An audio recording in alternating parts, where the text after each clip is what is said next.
C'est très à propos après toutes les questions sur l'influence étrangère, sur le débat concernant le projet de loi S-233 et la bonne question du sénateur Kutcher. Nous allons maintenant parler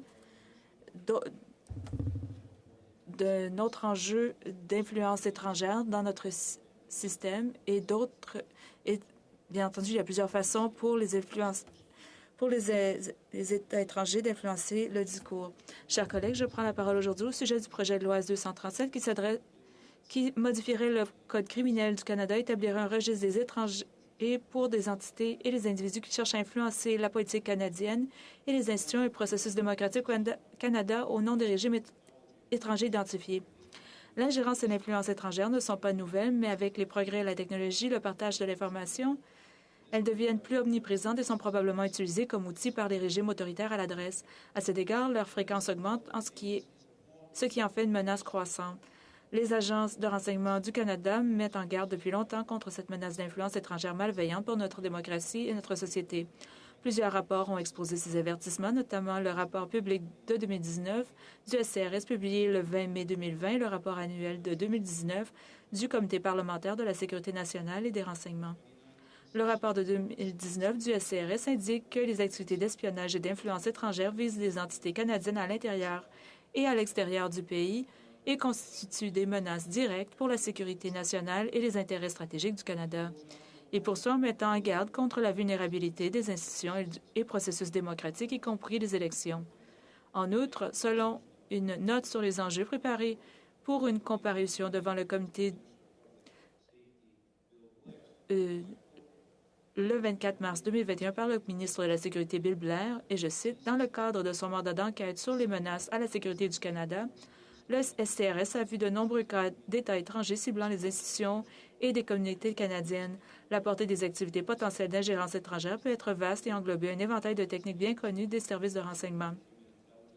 Il s'agit notamment des opérations de renseignement humain, de l'utilisation de médias parrainés par l'État ou influencés par l'étranger et de l'utilisation de cyberoutils sophistiqués. » Fin de la citation.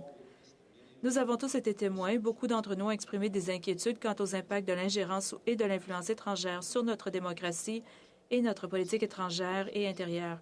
Il ne s'agit pas d'une question partisane, bien au contraire. Et la vérité est que si nous ne commençons pas à nous y attaquer de manière significative, cela va absolument éroder la confiance du public dans nos élus et dans nos processus et institutions. Nous avons beaucoup parlé de la participation étrangère au récent convoi de la liberté, en particulier du financement étranger, ce qui n'a pas été confirmé lors des audiences du comité dans l'autre endroit.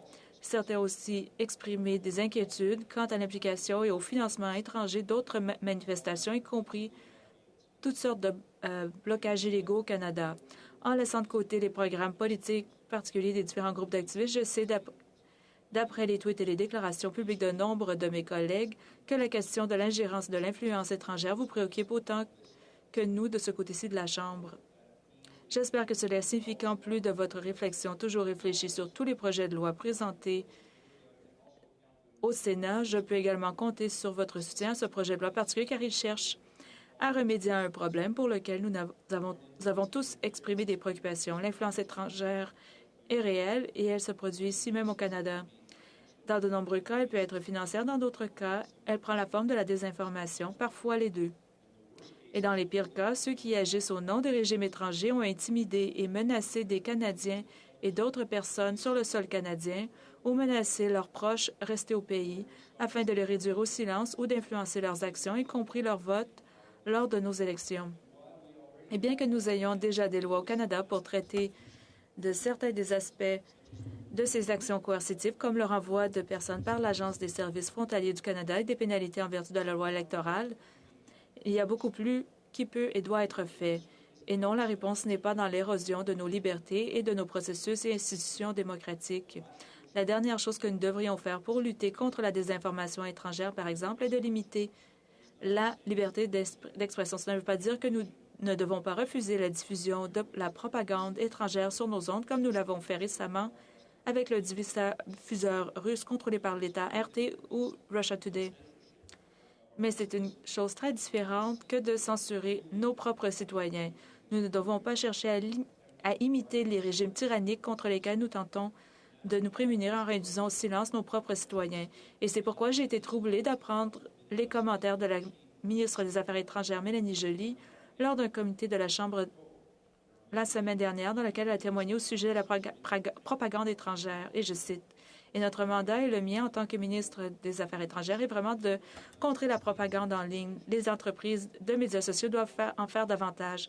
Elles doivent s'assurer qu'elles reconnaissent que les États ont des compétences sur elles, qu'elles ne sont pas des plateformes technologiques, mais des producteurs de contenu. C'est notre façon collectivement de nous assurer que nous pourrons vraiment être en mesure d'avoir des démocraties fortes à l'avenir parce que cette guerre est menée avec des outils du 21e siècle, y compris les médias sociaux. » Fin de la citation.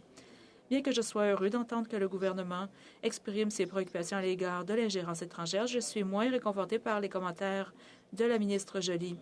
Le premier travail de tout ministre des Affaires étrangères est de défendre l'intérêt national et les valeurs auxquelles nous tenons en tant que Canadiens, ce qui inclut la liberté d'expression. La réponse à la lutte contre l'ingérence étrangère n'est pas de censurer nos propres citoyens. Au contraire, la loi sur le registre et la responsabilité en matière d'influence étrangère imposera une plus grande transparence en exposant ceux qui cherchent à influencer au nom des régimes étrangers, nos politiques, le débat public et la prise de décision. En identifiant ceux qui agissent dans l'intérêt d'une entité étrangère plutôt que dans l'intérêt du Canada, nous introduisons une mesure de responsabilité tant pour ces agents que pour les fonctionnaires qui les reçoivent. Pourquoi ne devrions-nous pas avoir un tel registre? Les Canadiens ne méritent-ils pas de savoir qui fait du lobbying auprès de leurs représentants publics au nom d'une entité étrangère? Ce n'est pas différent du registre des lobbyistes. La loi sur le lobbying reconnaît que l'accès libre et ouvert au gouvernement est une question importante d'intérêt public et que le lobbying auprès des titulaires de charges publiques est une activité légitime.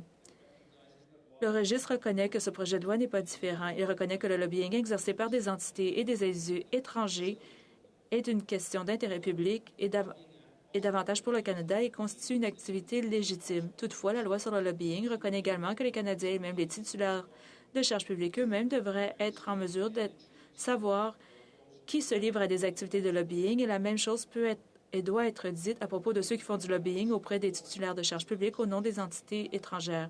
Je soutiens que sur ce seul principe, cette loi devrait être adoptée sans hésitation. La transparence, l'ouverture et la responsabilité publique sont des éléments essentiels du processus démocratique canadien et nous ne devrions pas abandonner ces principes dans nos efforts pour combattre l'ingérence étrangère dans nos affaires. C'est ce que fait ce projet de loi.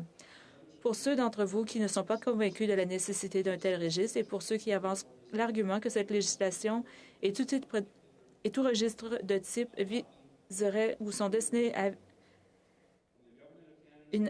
serrer la vis à une identité particulière ou à un groupe particulier de personnes, permettez-moi de poursuivre mon argumentation. Sur le site web du gouvernement du Canada, toujours d'après la note de synthèse préparée pour la comparution du ministre de la Sécurité publique, du premier ministre Justin Trudeau, Bill Blair, devant le comité, je cite, « Les menaces à la sécurité nationale du Canada, comme l'ingérence étrangère et l'espionnage, peuvent nuire à de multiples domaines de notre société. Elles peuvent avoir des répercussions sur nos processus démocratiques, notre prospérité économique, nos infrastructures essentielles et même sur les membres de nos communautés. » Et je poursuis avec la citation, « Le CRS observe depuis de nombreuses années des activités persistantes et sophistiquées de menaces parrainées par les États et continue de constater une augmentation de la fréquence et la classification de ces activités. » Fin de la citation. Cette note, qu'on peut lire sur le site web de la Sécurité publique du gouvernement du Canada, décrit ensuite la nature des activités. Elle déclare, et je cite,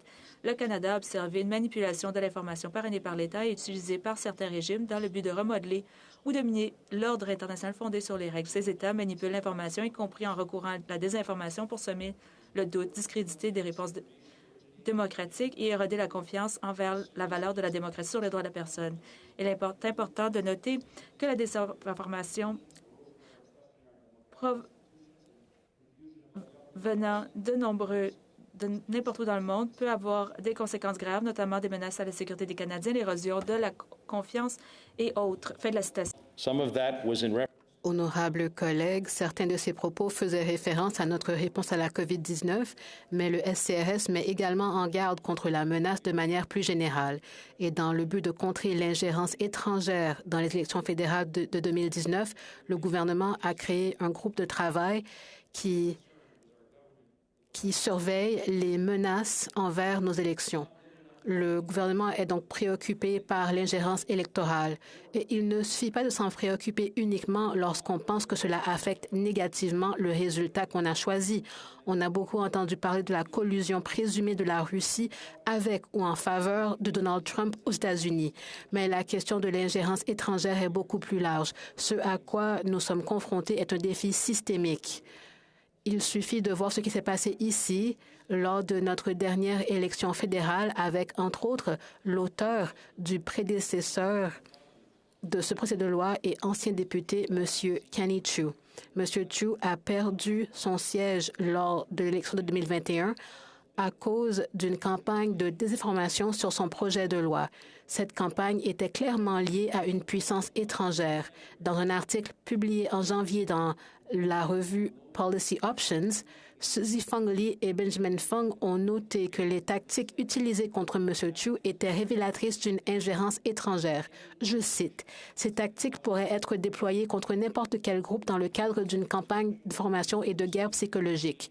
Imaginez, M. Chu a présenté un projet de loi visant à restreindre ce dont il a été victime. » En développant leurs conclusions, Mme Lee et M. Feng ont noté que l'utilisation des fausses nouvelles est largement répandue dans les applications de médias sociaux comme WeChat et WhatsApp. Ils citent des études qui indiquent que les gens ont tendance à accepter les fausses informations comme des faits si elles proviennent d'une source crédible et digne de confiance. Mme Lee et M. Feng écrivent, je cite, « La dépendance à l'égard de l'information sur Internet entraîne souvent la création d'une chambre d'écho. Cela est encore exacerbé par l'effet de filtre de l'algorithme en ligne. Des applications telles que le WeChat Moment, largement utilisées par la communauté chinoise comme Facebook et Instagram, permettent aux personnes de voir les histoires des autres. Ainsi, la communauté chinoise est prise au piège dans le cercle vicieux du renforcement des modes de consommation de l'information. » Fin de citation. Les auteurs de cet article soulignent que Pékin a pu utiliser le militantisme de M. Chu en faveur de la démocratie et de l'anticommunisme, ainsi que ses critiques virulentes de l'atroce bilan de Pékin en matière de droits de la personne, pour le dépeindre, lui et son projet de loi, comme une discrimination raciale à l'encontre des Chinois. Ils ont réussi à présenter l'objectif premier du projet de loi comme étant la suppression de l'opinion pro-chinoise. Il disait aussi que ce serait une façon de surveiller les organismes et particuliers de la communauté chinoise ici même au Canada. Chers collègues, nous ne saurons jamais si cette campagne de désinformation a finalement coûté à M. Chu son siège, mais on ne peut nier qu'elle a eu lieu et qu'elle a au moins en partie joué un rôle dans la perte de sa circonscription. Et c'est une raison suffisante pour s'inquiéter. Qu'il s'agisse ou non de la cause principale de la défaite de M. Chu n'a aucune importance. Notre collègue, le sénateur Wu, s'offusquera sans doute autant de ce projet de loi que celui de M. Chu. Le sénateur Wu n'a pas hésité à mettre en doute la validité de l'argument de l'ingérence étrangère. Il a affirmé que les attaques contre M. Chu était peut-être simplement le reflet d'un débat au sein de la communauté chinoise. Dans son article d'opinion paru dans Options politiques en janvier, le sénateur Wu s'oppose à l'idée que sous-tend le projet de loi de M. Chu, car de nombreuses entités chinoises pourraient théoriquement être soumises à l'autorité de l'État chinois parce qu'elles opèrent à partir du territoire de cet État autoritaire. Et oui, M. Wu, c'est exactement cela l'objectif. La réalité est que dans un système autoritaire, toute entité basée sur un tel État pourrait en effet agir comme un instrument de cet État. À mon avis, ce n'est pas que l'enquête et la gestion de ce problème sont compliquées par le réseau d'influence et le contrôle que possède un État autoritaire. Ça ne veut pas dire qu'on ne peut pas se protéger. Je soutiendrai que, malgré les défis, il est impératif d'agir. Et non, cela ne signifie pas que le projet de loi de M. Chu ou le mien constitue une tentative de singulariser un groupe de personnes. Et je pense qu'il est hautement irresponsable et dangereux pour quiconque, et encore moins un haut fonctionnaire, de faire de telles affirmations. Un exemple de la campagne de désinformation qui a été perpétrée contre M. Chu provient d'une publication sur WeChat affirmant que le prédécesseur de ce projet de loi avait eu des conséquences extrêmement négatives pour les immigrants de la Chine. Il affirmait que le projet de loi nuirait automatiquement aux échanges économiques, culturels et technologiques entre le Canada et la Chine. La publication poursuit en affirmant que ce projet de loi visait sans aucun doute les associations de la Chine continentale. Chers collègues, c'est tout à fait ridicule. Je pense que nous comprenons tous à quel point c'est ridicule. Malheureusement, le sénateur Wu a réitéré et tenté de légitimiser davantage ce faux récit dans son article d'opinion, allant jusqu'à suggérer que les échanges entre les Canadiens et les Chinois, que les Canadiens participant à des échanges culturels sont sur un registre. Chers collègues, il s'agit d'une déformation absolue de l'objectif de ce projet de loi. Il ne vise pas à cibler ou à isoler la Chine ou la diaspora chinoise au Canada. L'objectif est de comprendre la nature de l'application étrangère et de l'ingérence potentielle des régimes autoritaires au Canada. Je crois qu'il faut prendre les mesures nécessaires pour essayer de mieux comprendre et mieux relever le défi que représentent ces entités au Canada. Personne, et surtout pas moi, ne suggère que l'ingérence étrangère se limite à un seul acteur. Le régime communiste de la Chine n'est qu'un exemple des États qui sont presque certainement engagés dans de telles pratiques. C'est bien connu et c'est bien compris. C'est accepté, c'est reconnu. J'ai aussi parlé de la Russie. Nous ne pouvons pas observer ce qui s'est passé aux États-Unis et faire semblant que nous sommes à l'abri du même type d'influence et d'ingérence. Dans la période qui a précédé l'invasion de l'Ukraine par la Russie, il ne fait aucun doute que la guerre de l'information a joué un rôle clé dans la stratégie de la Russie. Une partie de cette campagne a consisté à manipuler et à façonner l'opinion internationale.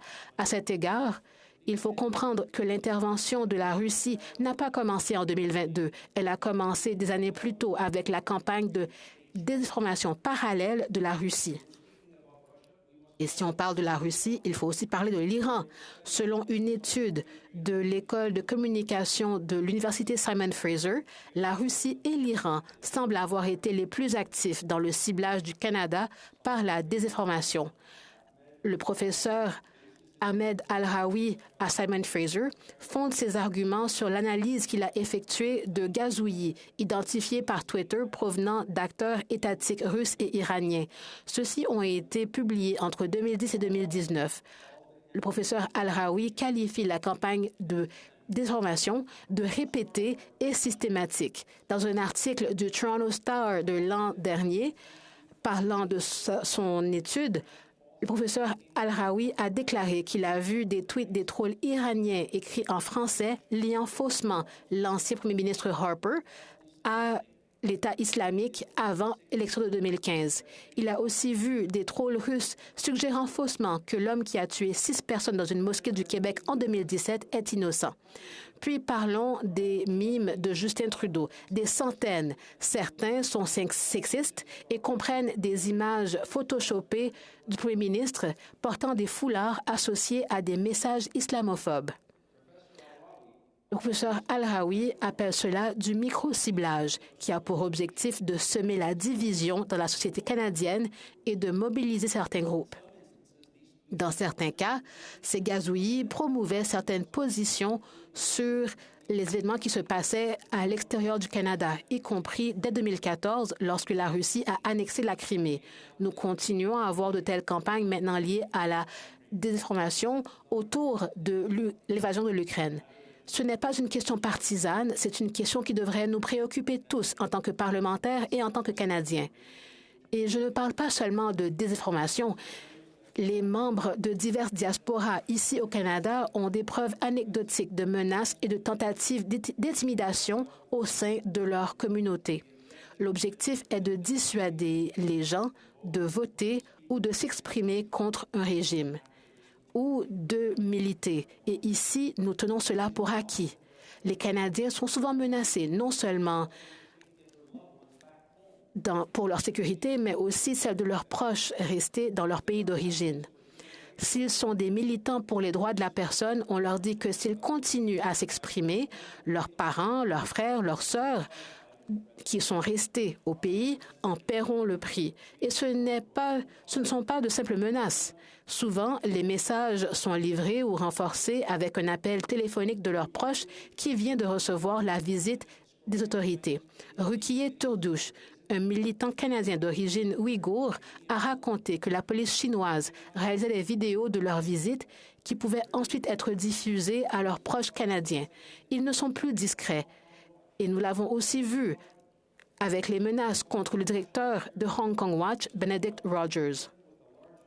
M. Rogers a été menacé d'une forte amende et d'une peine d'emprisonnement en raison de son activisme contre le régime communiste.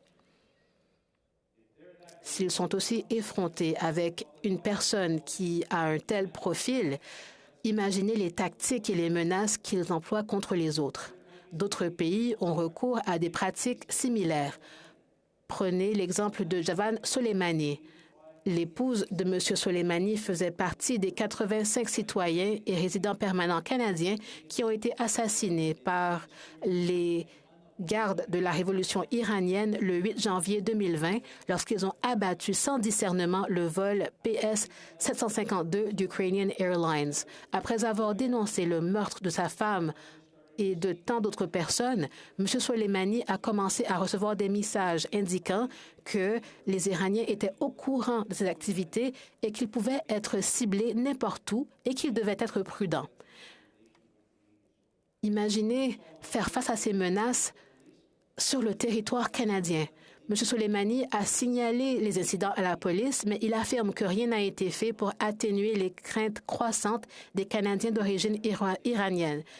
Il a déclaré lors d'une conférence de presse qu'un jour, le Canada était l'endroit le plus sûr, mais maintenant, ce n'est pas le cas. Dans cette même conférence de presse, on a entendu l'histoire de Shemi Lamo, une étudiante de l'Université de Toronto qui s'est souvenue d'un récit de harcèlement dont elle a été victime lorsqu'elle s'est présentée au gouvernement, lorsqu'elle voulait participer au gouvernement étudiant en 2019. Elle a parlé de messages qu'elle a reçus qui comprenaient des menaces de viol et de meurtre dirigés contre elle et ses proches. Madame Lamo a transmis ces messages à la police, à la GRC et au SCRS. Mais, tel qu'elle l'a dit, elle n'a toujours aucun document qui fasse rapport de ce qu'elle a vécu et il n'y a aucune information sur les personnes qui l'ont menacée. Toutes ces choses se passent sur le sol canadien, cela se passe dans nos communautés, sur nos campus universitaires et dans nos institutions. Nous devons faire davantage pour y remédier. Chers collègues, je ne dis pas que ce projet de loi a une solution au problème, à tout le problème, mais il faut chercher à mieux cataloguer les tentatives étrangères d'influencer nos dirigeants politiques. J'appuie également ce qui a été proposé par l'ancien député Chiu et je pense qu'il faut tenir responsable ceux qui ne respectent pas nos lois et qui ne respectent pas notre système démocratique. Ce projet de loi ne cible pas un groupe de personnes ni les nouveaux Canadiens. Les néo-Canadiens sont à la recherche d'une vie meilleure. Ils cherchent souvent à laisser derrière eux l'oppression qui était endémique dans le pays qu'ils ont quitté. Ils cherchent à s'assurer que l'oppression qu'ils ont laissée derrière eux ne les suit pas au Canada. À cet égard, ce projet de loi vise à garantir que chacun au Canada puisse poursuivre ses rêves et vivre sa vie à l'abri des menaces et de l'intimidation. Ce projet de loi a un large soutien de la part des Canadiens. Un sondage Nanos réalisé l'an dernier a montré que 88 % des Canadiens interrogés étaient favorables à l'adoption d'une loi sur l'enregistrement des agents étrangers pour lutter contre l'influence étrangère. L'appel à la création d'un registre d'agents étrangers émane également de larges éventails de groupes communautaires comme Canada-Hong Kong Link, Central and Eastern European Council of Canada, Saskatchewan Stands with Hong Kong et le Conseil des Iraniens du Canada. Chers collègues, à l'heure où toutes les démocraties du monde sont confrontées à une menace sans précédent, le Canada doit prendre des mesures fermes, semblables aux lois qui ont été adoptées par nombre de nos alliés démocratiques comme l'Australie et les États-Unis. Ce projet de loi assurera la transparence et nous donnera un outil important pour mieux protéger notre démocratie contre les tentatives faites pour subvertir cet ordre. Je vous invite à soutenir ce projet de loi afin de renforcer et protéger notre démocratie, nos institutions démocratiques et la liberté. Merci, chers collègues.